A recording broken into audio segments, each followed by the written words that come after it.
The Swahili city-states of Kilwa, Mombasa, and Zanzibar had grown strong and prosperous, their markets alive with goods from around the world, and their harbors filled with the sails of merchant ships. Known for their wealth, stunning architecture, and vibrant culture, these cities became jewels along the African coast, attracting traders who came in search of ivory, gold, spices, and rare fabrics. Coral stone buildings lined the shores, adorned with intricate carvings and grand doors that symbolized the city's pride and heritage. The scent of incense and spices drifted through bustling streets where people from various lands exchanged goods, stories, and laughter. Yet this prosperity did not go unnoticed by powerful empires far beyond the horizon. The Swahili city-states' wealth and strategic coastal locations drew the attention of foreign powers, who saw opportunity and riches to claim. Soon, Portuguese explorers arrived, their massive ships bristling with cannons and bearing the flags of conquest. The once peaceful harbors of Kilwa and Mombasa grew tense, the people watching with wary eyes as the unfamiliar ships approached. The Portuguese were not traders but conquerors, their intentions clear from the weapons they carried and the stern expressions on their faces. They saw Kilwa, Mombasa, and Zanzibar not as allies but as prizes to be claimed and controlled. The Swahili people, who had built their thriving cities on trade, cooperation, and respect, now faced a threat to their way of life and the freedom they had cherished for generations. On the horizon, Portuguese ships with tall masts and billowing sails grow closer, their cannons gleaming ominously in the sunlight. Villagers gather on the shore, their faces tense with fear and confusion as they see the foreign ships approaching. Cato, those ships, they don't look like traders. Why do they come armed as if ready for battle? They are not here to trade, Nala. These are conquerors, not merchants. They want our wealth, our land, and our people under their rule. They are not here to trade, Nala. These are conquerors, not merchants. They want our wealth, our land, and our people under their rule. But this is our home. Our people have lived here peacefully for generations. We will not give it up to strangers. No, we will not. We will stand together and defend what is ours. The once peaceful shores of Kilwa, usually alive with trade and laughter, now lay under a tense, uneasy silence. Portuguese warships loomed ominously on the horizon, casting shadows over the harbor where colorful trading sails once welcomed visitors from distant lands. Kilwa had always embraced travelers, but these new arrivals were different. The Portuguese came armed, with cannons poised and faces set with cold determination. The people of Kilwa sensed the danger, realizing that the Portuguese sought not friendship, but conquest. Families gathered together, elders offered prayers, and young men and women prepared to defend their city. Kilwa's strength had always come from its unity, a bond built over generations of cooperation and resilience. As the Portuguese cannons fired, breaking the silence with a chilling roar, the people of Kilwa held firm. They knew their way of life was at risk, but their shared love for their home and determination to protect it would help them endure, even through the darkest of times.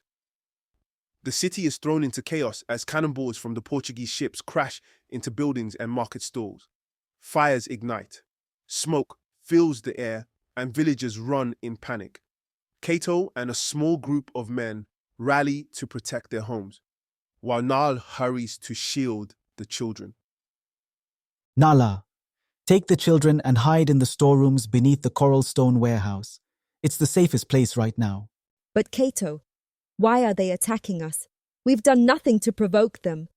But Cato, why are they attacking us? We've done nothing to provoke them. They care only for power and riches, Nala. They see our wealth, our strength, and want it for themselves. But we are not weak, and we will not give up easily. This is our land. Stay safe, Cado, for all of us. As the Portuguese cannons roared and Kilwa's coral stone buildings crumbled, the city was engulfed in chaos and smoke. Yet, despite the destruction, the people of Kilwa stood together and fought back fiercely. Though unprepared for the full might of the Portuguese assault. Their hearts burned with unyielding determination. Villagers, merchants, fishermen, and craftsmen united, forming a line of defense to protect their beloved city. Elder warriors took up their spears, mothers shielded their children, and young men and women carried water to douse the spreading flames. Every member of the community found a way to resist, each act of bravery a testament to their unity and shared resilience. The people of Kilwa knew that even if they suffered losses today, their spirit would endure. They fought not just for themselves, but for their ancestors who had built this city and for future generations who would inherit it. Kilwa's strength lay in its people, whose unbreakable spirit would carry them forward even through the darkest of times.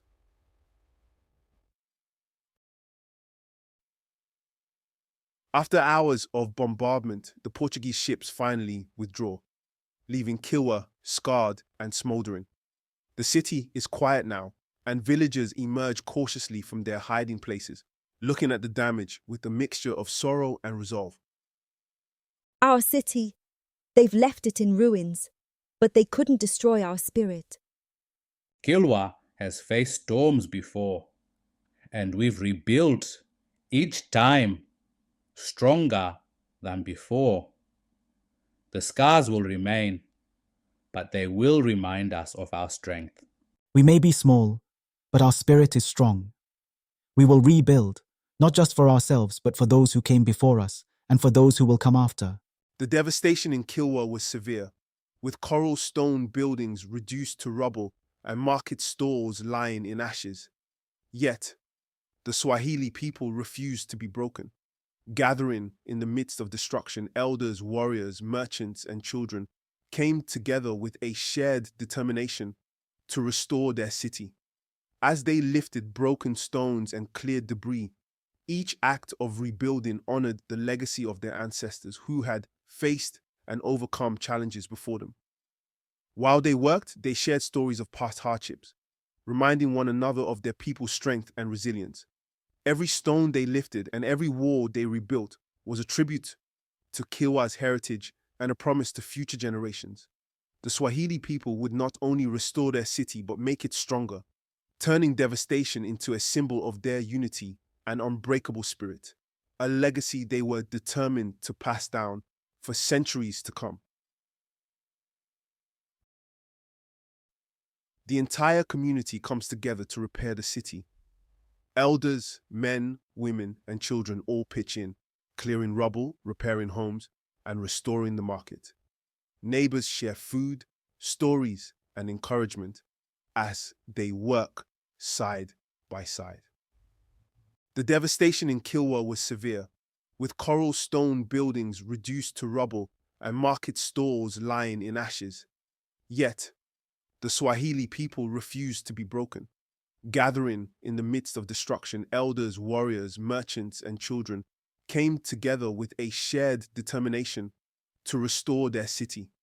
As they lifted broken stones and cleared debris, each act of rebuilding honored the legacy of their ancestors who had faced and overcome challenges before them.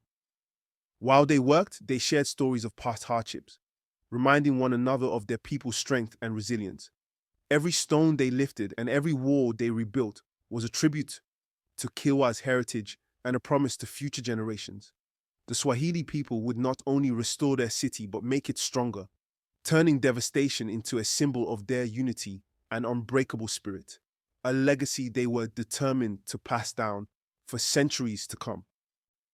The entire community comes together to repair the city. Elders, men, women, and children all pitch in, clearing rubble, repairing homes, and restoring the market. Neighbors share food, stories, and encouragement as they work side by side. We have always been a people of resilience, just as our ancestors overcame the challenges of their time. We too will rise again. We will build Kilwa back, stronger than ever. We may have lost buildings, but our strength lies in our unity. Together we can create something even greater than before. Yes, for we are Swahili, bound by our love for this land, our heritage, and our people. Nothing can break us if we stand together. Despite the trials and hardships the Swahili City-States endured, they faced many challenges, but each one only strengthened their unity and resilience. Their traditions remained alive, preserved in their language, their customs, and their shared history. Though their cities bore scars, the spirit of the Swahili people remained unbroken, a testament to their courage and the lasting legacy they would leave. The Swahili people's resilience became their greatest strength. Through every hardship, they held on to their culture, their identity, and their love for their land.